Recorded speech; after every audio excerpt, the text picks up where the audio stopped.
Hi అండి. ఇవాళ నేను చాలా సింపుల్గా చాలాసార్లు నేను చూపించాను. బట్ ఇవాళ ఇంకొకసారి మీకు చూపిస్తున్నాను జామదుంపల ఫ్రై ఎలా చేసుకోవాలో. సో ప్యాన్లో ప్యాన్లో ఆయిల్ వేసేసానండి. తగినంత జీలకర్ర వేసుకుంటున్నాను. చాలా చాలా సింపుల్గా చేసుకోవచ్చండి. ఏం హడావిడి పడిపోక్కర్లేదు. మనం చామదుంపలు ఉడకబెట్టుకుంటే చాలు. చామదుంపలు ఉడకబెట్టేసుకుని మనం ఇలా వేసేసుకోవాలండి. ఉడకబెట్టుకుని నేను పెద్ద పెద్ద దుంపలు కాబట్టి నేను ఇలా సగానికి కట్ చేసుకున్నాను. అంటే ఈ ఒక్కొక్క చామదుంప 3 వేసైనా అవ్వచ్చు, 4 వేసైనా అవ్వచ్చు. పెద్దవైతే అవే, చిన్నవి అయితే మాత్రం 2 వేసి అవుతాయి. ఇలా నేను కట్ చేసి పెట్టుకున్నానండి. చాలా బాగుంటుందండి ఫ్రై. కానీ కొంచెం నాగ్గా చేసుకోవాలి. ఇది హడావిడి పడిపోయి చేసుకుంటే మాత్రం ఏమవుతాయంటే మెత్తగా అయిపోతుంది ఫ్రై. అలా కాకుండా నేనైతే కుక్కర్లో పెట్టనండి. నేను కుక్కర్లో పెట్టకుండా జస్ట్ మామూలుగానే ఫ్రై చేస్తాను. అంటే మామూలుగానే ఫ్రై చేస్తాను అంటే ఒక గిన్నెలో వాటర్ వేసేసి నేను వాటిల్ని ఈ చామదుంపల్ని ఉడకబెట్టడానికి వేసేస్తాను. ఒక 10 మినిట్స్ ఆ నీళ్ళల్లో స్టవ్ మీద పెట్టేస్తాను. ఒక గిన్నెలో నీళ్లు పోసేసి స్టవ్ మీద పెడతాను. అందులో ఈ చామదుంపలు వేసేసి ఉడకడానికి పెట్టేస్తాను అనమాట. సో అప్పుడు అవి ఒక 10 మినిట్స్ తర్వాత కట్ చేసే విధంగా సాఫ్ట్ అయిపోతాయి. అప్పుడు మనం దింపేసుకోవాలి. అదే మీరు కుక్కర్లో పెట్టారనుకోండి వెంటనే లేహం అయిపోతాయి. అసలు రాదు, మీకు ఫ్రై అనేదే రాదు. సో ఇప్పుడు నేను నూనెలో తగినంత నూనెలో నేను చామదుంపలు వేసేసుకున్నాను. జస్ట్ జీలకర్ర కరివేపాకు వేసాను. ఒక్క నిమిషం ఇవి వేగాలండి. ఒక నిమిషం వేగాక నేను మీకు మళ్ళీ చూపిస్తాను. సో వేగుతున్నాయండి. తగినంత నూనె వేసి చక్కగా జీలకర్ర వేసి మనం కరివేపాకు వేసేసి ఇవి వేయించామనుకోండి చాలా బాగా వేగుతాయి. ఈ టైంలోనే కొంచెం పసుపు వేయాలండి. చాలా బాగుంటుందండి ఫ్రై. రసం సాంబార్ తినేటప్పుడు పక్కన సైడ్ డిష్గా కూడా బాగుంటుంది. లేదా అన్నంలో చక్కగా వేడివేడి అన్నంలో నెయ్యి వేసుకుని అద్దుకుని తింటే చాలా బాగుంటుంది. అంటే ఒక్కొక్క ముక్క ముద్దలు పెట్టుకుని అద్దుకుని తింటే చాలా బాగుంటుంది. నాకైతే చాలా ఇష్టం అండి. సో ఒకళ్ళు అడిగారు హెయిర్ గురించి చెప్పండి ఏమైనా టిప్స్ అని అడిగారు. యాక్చువల్లీ నేను ఇదివరకు బ్యూటీ టిప్స్ చెప్పేదాన్ని. సో అవి మిక్స్డ్ కంటెంట్ వస్తుందని నేను మానేశాను. సో ఓన్లీ కుకింగ్ రెసిపీసే చెప్తున్నాను. సో నేను ఇప్పుడు ఇందులోనే మీకు చెప్పేస్తాను. ఏం లేదు, ఏంటంటే మీరు మందారాకులు తీసుకోండి. మందారాకులు తీసుకుని చక్కగా పేస్ట్ చేసుకోండి.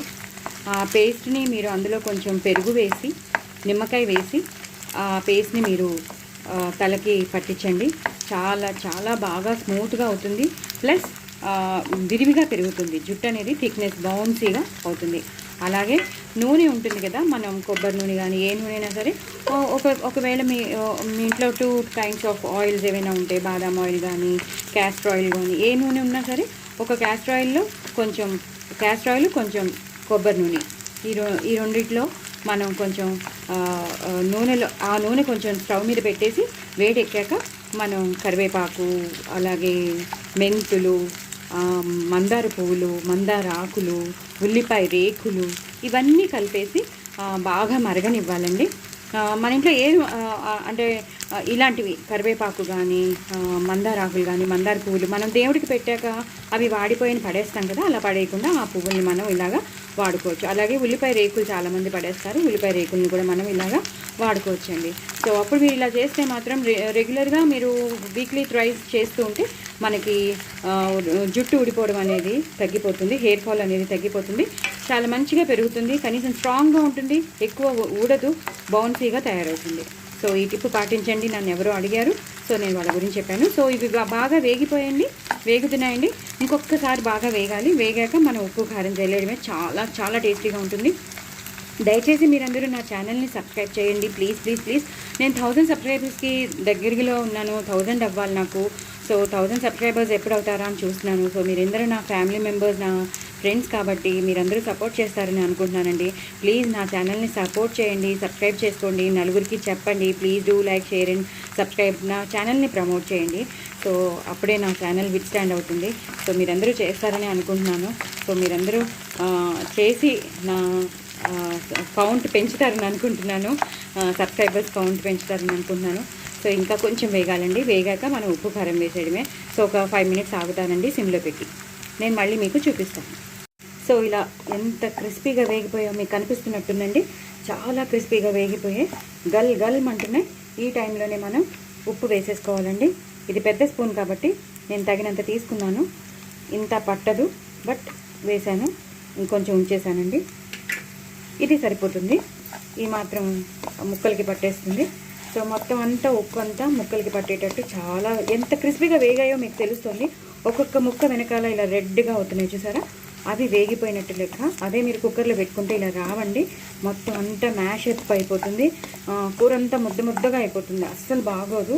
ఇలా ఎప్పుడైనా సరే మీరు జామదుంపలు చేసుకోవాలనుకుంటే మాత్రం గిన్నెలో నీళ్లు పోసేసి అందులో ఇవి ఒక 5 to 10 minutes ఉడకబెట్టేసి అప్పుడు మీరు ఇలా వేయించుకోండి. 1 స్పూన్ కారం, పెద్ద స్పూనే కాబట్టి ఇది సరిపోతుంది మాకు. సో ఈ కారాన్ని వేసేసి మొత్తం అంతా కలిపేసుకోవాలండి. అంతేనండి, చాలా టేస్టీ చామదుంపల ఫ్రై రెడీ అయిపోయిందండి. చాలా చాలా బాగుంటుంది. ఇంకా నూనె కూడా వేయక్కర్లేదు. ఇది అన్నంలో తిన్నా బాగుంటుంది. నేను ఇందాక చెప్పినట్టు రసం సైడ్ డిష్ కానీ, సాంబార్ సైడ్ డిష్గా కానీ చాలా బాగుంటుంది.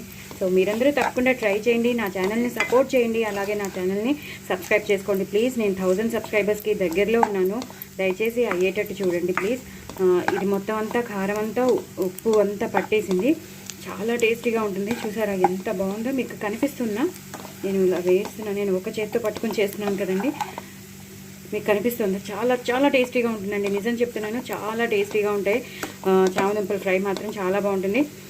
మ్యాక్సిమం చాలామంది చేయడానికి రాదండి, ఎందుకంటే పాపం వాళ్ళు కుక్కర్లో పెట్టేస్తారో లేదా బాగా ఉడికిపోతుందో తెలియదు, కానీ మ్యాషప్ అయిపోతాయి. అలా చేయొద్దు, ఇలా నేను చెప్పినట్టు చేస్తే మాత్రం ఇలా ఫ్రై అనేది చాలా విడివిడిగా చాలా క్రిస్పీగా వస్తుంది. సో మీరంతా తప్పకుండా ట్రై చేయండి, నా ఛానల్ సబ్స్క్రైబ్ చేసుకోండి. బట్ వెరీ వెరీ టేస్టీ చామదుంపల ఫ్రై అండి. బాయ్ అండి.